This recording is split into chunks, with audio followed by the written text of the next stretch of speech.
Om Sri Sai Ram. Upanishad Vahini, Chapter 9. Chandogyopanishad. Work, Worship and Wisdom. This Upanishad is incorporated in the Samaveda. It has 8 sections.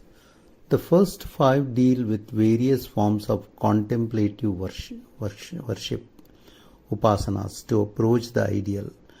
And the last 3 explain the manner of acquisition of true knowledge.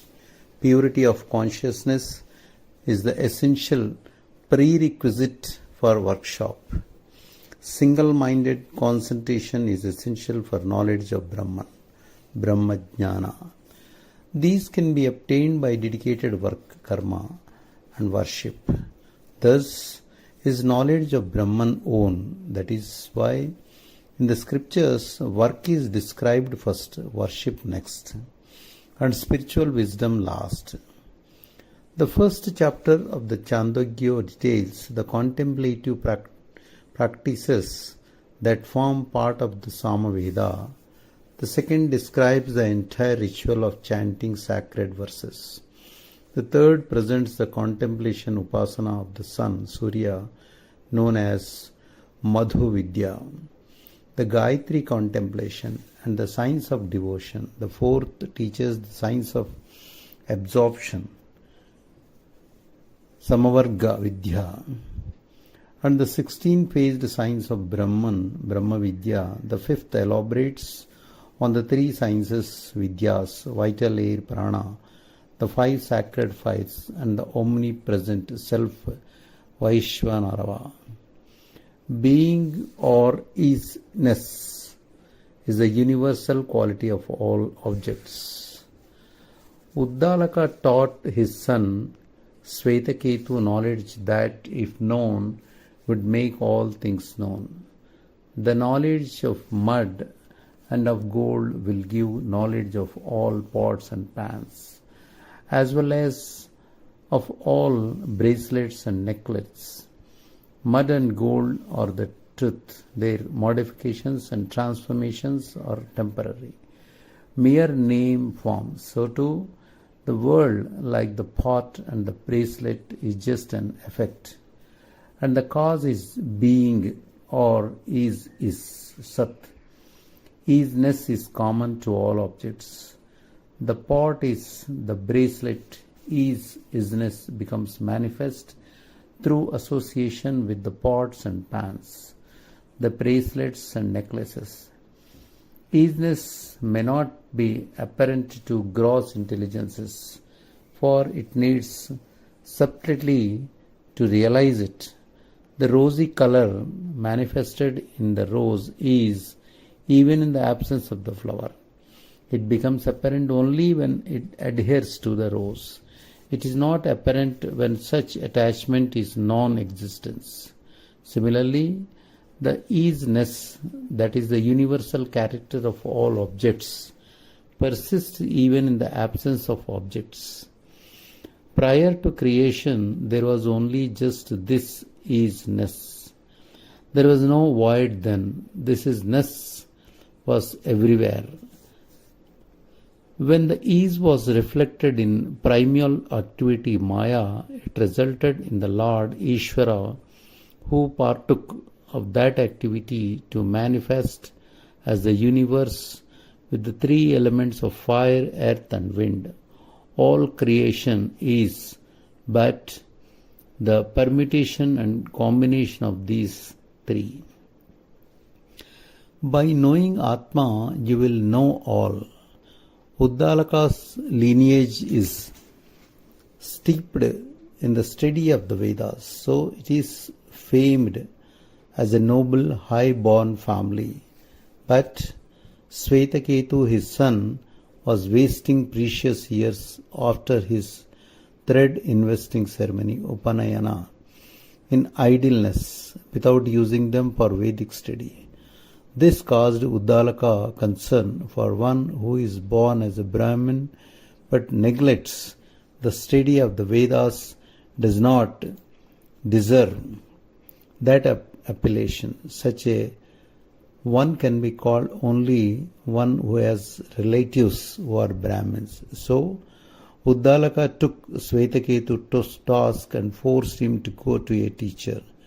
There, by the exercise of this his superior intelligence, Svetaketu mastered the 4 Vedas and their meanings before he was 24. He returned proud and pompous, swelling with egotism, declaring that no one was equal to him in scholarship and righteousness. In order to prick his pride, Uddalaka asked him one day, "You have become so haughty that you have no equal in learning and virtue. Well, did you seek from your teacher the message that reveals the absolute, the lesson that only practice of the scripture shastras can impart? The message that when heard makes you hear all things that are heard, that when imagined makes you imagine all things imagined. Did you learn that? That message would have shown you the Atma, which is fulfillment of all study and scholarship. The body decays and dies, but not the self. The Atma is the base of the individuals like Svetaketu. The pure consciousness becomes apparently limited in a variety of individuals. In deep sleep, the variety disappears, and each individual lapses back into this isness. Then all the manifold activities and experiences like I am Ranga, I am Ganga, I am Father, and I am Son are destroyed. The sweetness and fragrance of many flowers are collected and fused into one uniformly sweet honey, where all the manifold individualities are destroyed. The river names Ganga, Krishna, Indus are all lost when these rivers enter the sea. Thereafter they are called the sea. The individual soul, Jivi, who is eternal and immortal, is born again and again as a transitory mortal. The soul continues to accumulate activity prompted by inherited impulses, and the activity produces consequences which must be shouldered and suffered. The body decays and dies, not the individualized soul. The seed of the banyan tree will sprout even if it is trampled upon. The salt placed in water is recognizable by the taste, even though it cannot be grasped. The individual soul, befogged by ignorance, ajnana, is unable to recognize its reality. Discrimination will reveal the truth. A millionaire is kidnapped and left alone in the jungle, but he discovers the way out and returns to his home. So also, the individual soul is restored to its millions. Once the individual reaches its real status, it is free from all the changes and chance that is involved in the flow, samsara of time and space, of name and form.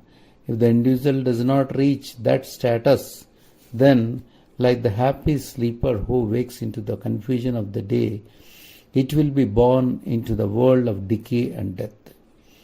Discover omnipresent Brahman in the heart lotus. Brahman is described as the one without a second. All this visible world is denoted as the form of Brahman, Tat Swarupa. Brahman can be realized by worship of the limited, qualified divinity, just as Satyakama and others did.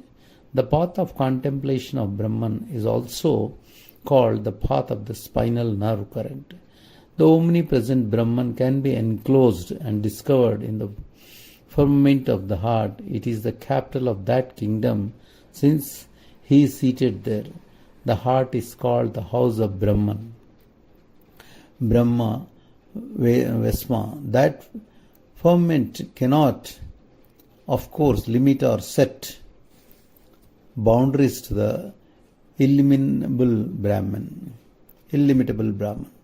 Yogis who are turned away from the objective world can attain the supreme Brahman, with its splendor of realized knowledge. In the pure, clear sky of their hearts, The worlds are fixed as the spokes of the wheel in the hub of Brahman. Decline, decay, and death do not affect it, since that supreme entity can achieve whatever it decides on. It is called true desire, Satya Karma, Satya Kama, and true resolve, Satya Sankalpa. What exactly is the Supreme Brahman? We can know it by the one test. Brahman is that which remains after everything is negated as not this, not that, neti, neti. This is the truth that all aspirants seek. Attaining it, they get the status of emperors and can travel wherever they like. The wise one who is established in the pure reality sees all desires that dawn in the heart as expressions of that truth only. The journey of the soul after death. The Atma transcends all the worlds. It is uncontaminated. One who is aware of only the Atma is ever in bliss. The student Brahmacharya stage is an important step for attaining Atma wisdom. Holy rituals, fast, and other vows are equally helpful.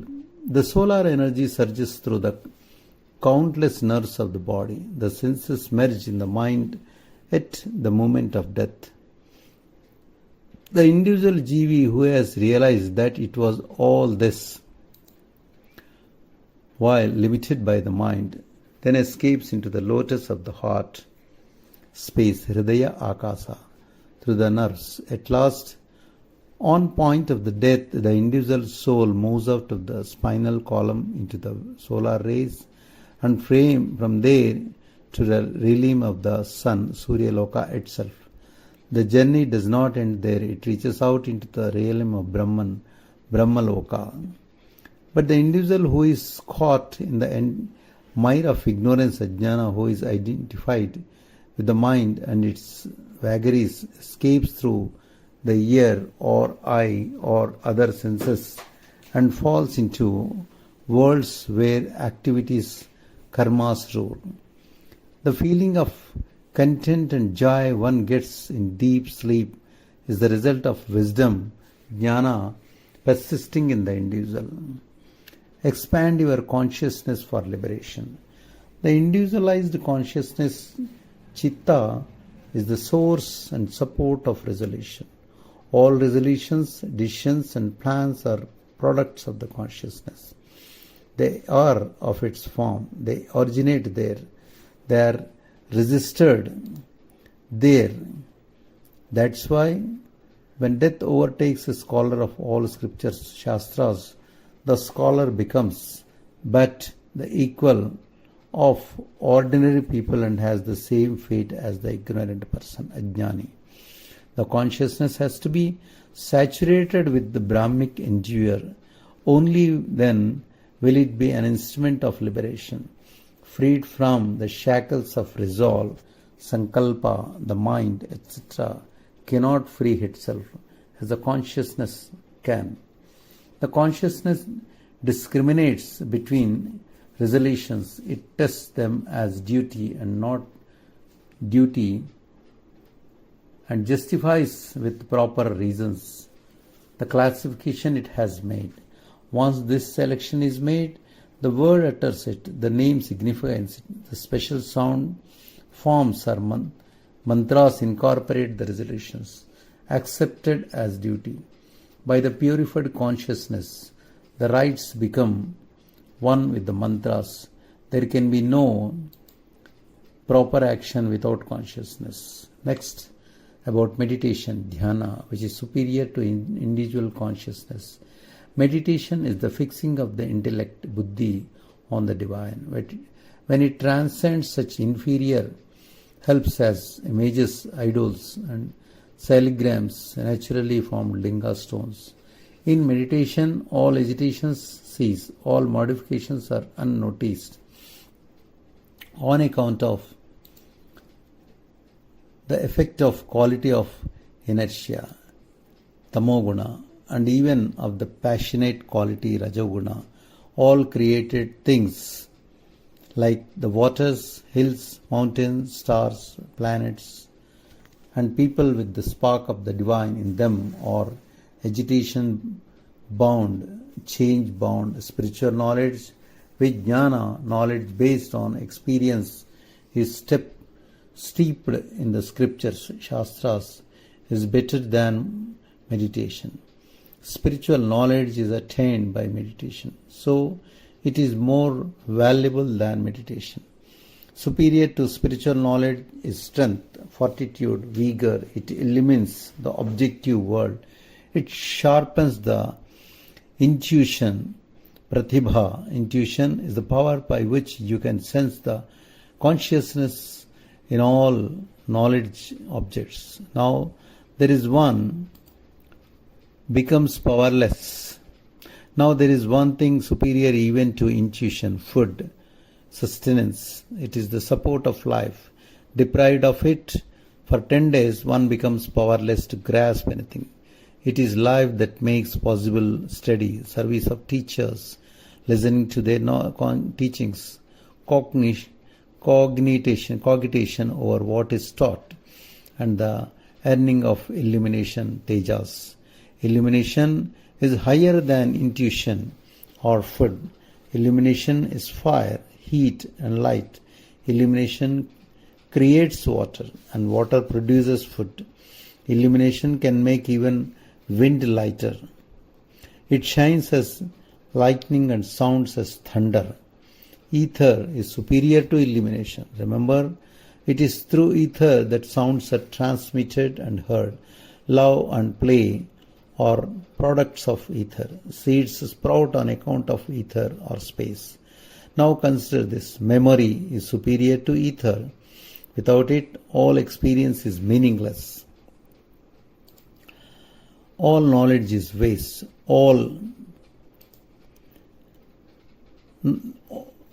experience is meaningless. All knowledge is waste. All effort is purposeless. Nothing can be experienced without the help of memory. Objects like the ether will be unrecognized in its absence. It can be said that memory creates the ether and other objects. To experience reality, give up identification of the self with the body. Thus, analyzing the value and relative importance of objects and powers, people must give up identification of spiritual self with the physical body and recognize their true reality. One who does this rises to the height of the noblest of people, laughing, playing and moving without regard to the needs or comforts of the body. One who is body bound is caught in worldly existence, samsara. For the one who is free from the bondage, their own true nature is the field of activity. Wind, lightning and thunder have no permanent existence. When the rainy season comes, they appear in the sky and get merged in it. So too, the particularized individual Jivi appears as separate from a time against the background of Brahman and gets merged in it at last. The 8th section Upanishad teaches the series of evolved objects from Hiranyagarbha, Kashyapa, Prajapati, Manu and human beings. This lineage and the lessons to enable it are vital for mankind. It has to be learned by children and students from parents and teachers. Jai Sai Ram.